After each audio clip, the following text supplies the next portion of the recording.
Assalamualaikum warahmatullahi wabarakatuh. Kembali kita bertemu dalam sesi kuliah statistik penelitian pada pokok bahasan analisis komparatif. Analisis komparatif kita kelompokkan menjadi dua, yaitu komparatif bivariat, yaitu membandingkan dua variabel di mana teknik analisis yang akan kita gunakan bisa nanti dalam bentuk testi atau C kuadrat. Testi digunakan apabila kita bermaksud akan melakukan analisis dengan pendekatan statistik parametrik. Namun, apabila kita akan melakukan analisis non-parametrik dengan maksud membandingkan dua variabel, maka kita menggunakan teknik analisis C kuadrat. Jadi, testi dan C kuadrat digunakan apabila variabel yang akan dikomparatifkan terdiri dari dua variabel. Kemudian yang kedua adalah komparatif multivariat, digunakan apabila kita bermaksud akan melakukan analisis perbandingan lebih dari dua variabel. Maka dalam hal ini teknik analisis yang akan kita gunakan bisa menggunakan analisis ANOVA, Analysis of Variance, atau ANAVA, analisis varian. Jadi boleh ANOVA berarti singkatan dari bahasa Inggris Analysis of Variance, atau ANAVA yang sudah diindonesiakan analisis varian. ANOVA yang akan kita gunakan nanti ada dua cara. Yang pertama adalah dengan menggunakan one way ANOVA, dan yang kedua menggunakan two factorial design. Nanti akan kita bahas secara khusus dalam video berikutnya. Kemudian kita juga bisa melakukan analisis kovarian, juga dimaksudkan untuk melakukan komparatif atau komparasi. Secara khusus nanti juga akan kita buat video tersendiri, yaitu analisis kovarian.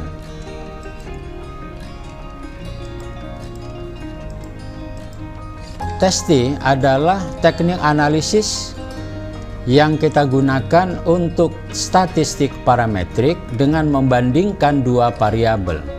Ada beberapa hal yang harus kita perhatikan.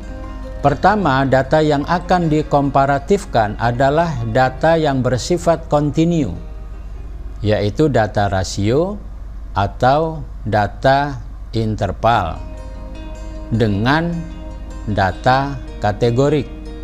Kemudian yang kedua, dasar perhitungannya adalah mean sample. Jadi dasar perhitungannya nanti adalah menggunakan mean sample. Yang ketiga, koefisien komparatif tidak terbatas. Tanda aljabar tidak berpengaruh terhadap interpretasi. Jadi kalau koefisien korelasi terbatas, nilai tertinggi adalah 1 atau 1,00, maka dalam melakukan komparatif tidak ada batas skor atau batas koefisien komparatif atau batas koefisien testi. Jadi boleh lebih dari 1, boleh lebih dari 10, boleh lebih dari 100. Kemudian tanda aljabar, tanda positif dan negatif juga tidak berpengaruh terhadap interpretasi. Jadi misalnya besarnya koefisien testi adalah 5,555, sama artinya dengan testi min 5,555. Jadi tanda positif 5,555 dengan min 5,555, penafsirannya adalah sama. Oleh karena itu, untuk ilustrasi barangkali dapat saya sampaikan, kita membandingkan tinggi pohon A tingginya 4 meter, pohon B tingginya 2 meter. Kalau kita membandingkan, maka selisih antara pohon A dan pohon B adalah 2. Dari mana cara mencarinya? 4 dikurang 2, hasilnya adalah 2.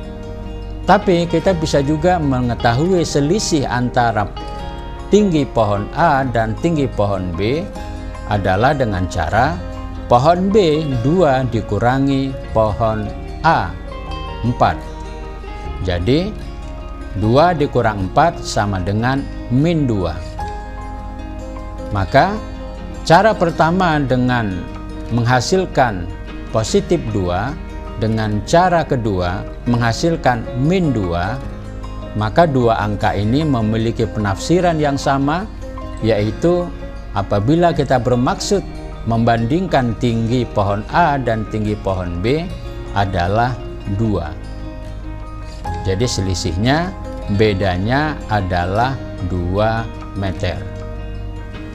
Kemudian yang ketiga, teknik analisis dapat dibedakan pada sampel yang berkorelasi dan sampel yang tidak berkorelasi.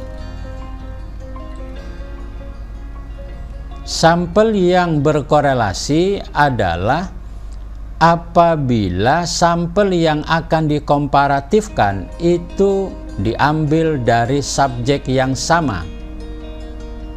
Misalnya, kita akan melakukan perbandingan prestasi belajar menggunakan metode konvensional dengan menggunakan metode active learning. Katakanlah kita ambil menggunakan metode jigsaw. Manakah yang lebih baik, prestasi belajar menggunakan metode konvensional atau menggunakan metode jigsaw? Kalau kita bermaksud akan menggunakan sampel yang berkorelasi, maka siswa yang sama diambil datanya 2 kali, di mana pengambilan pertama adalah prestasi belajar menggunakan metode konvensional dan diambil data kedua dari siswa yang sama menggunakan metode jigsaw.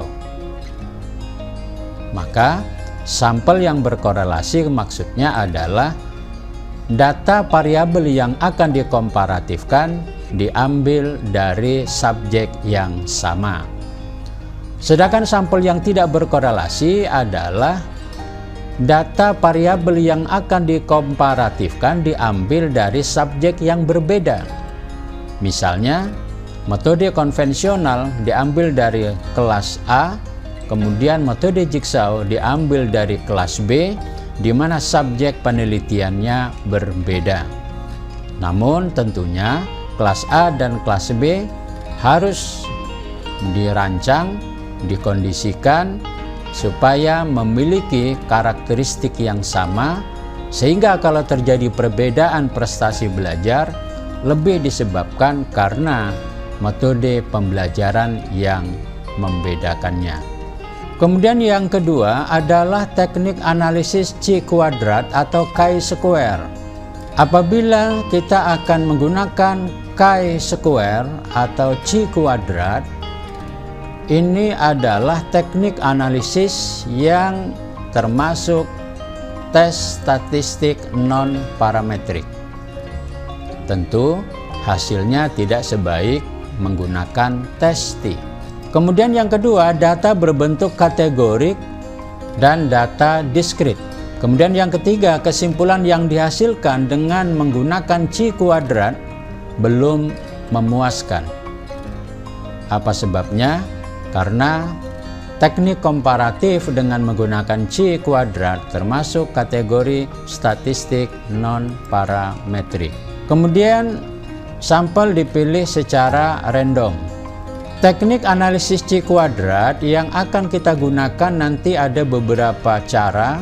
Chi-kuadrat untuk variabel tunggal, Kemudian ada C kuadrat untuk variabel 2 kali 2, di mana variabelnya terdiri dari 2 kategori. Kemudian yang ketiga C kuadrat dengan Yates. Kemudian C kuadrat dengan menggunakan variabel, di mana variabelnya terdiri dari lebih 2 kategori. Kemudian yang ketiga, ANOVA atau Analysis of Variance, apabila kita bermaksud akan melakukan komparatif, di mana variabel yang akan kita komparatifkan lebih dari 2 variabel.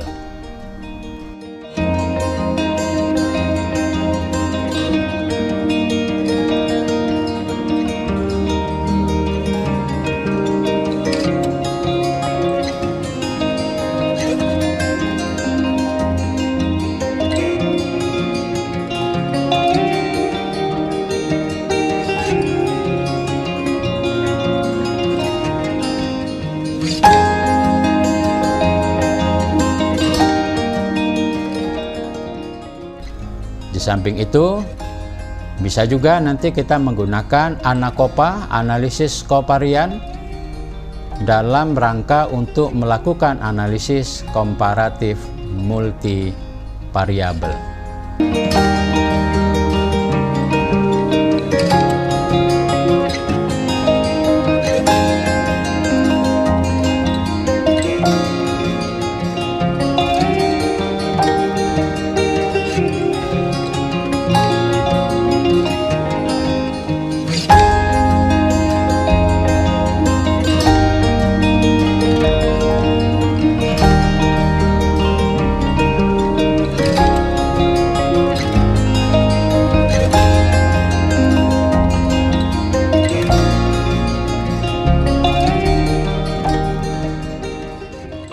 Inilah teknik analisis komparatif yang bisa kita gunakan untuk melakukan analisis komparatif, sehingga kita bisa menggunakan teknik komparatif yang mana yang akan kita pilih untuk menggunakan teknik analisis komparatif.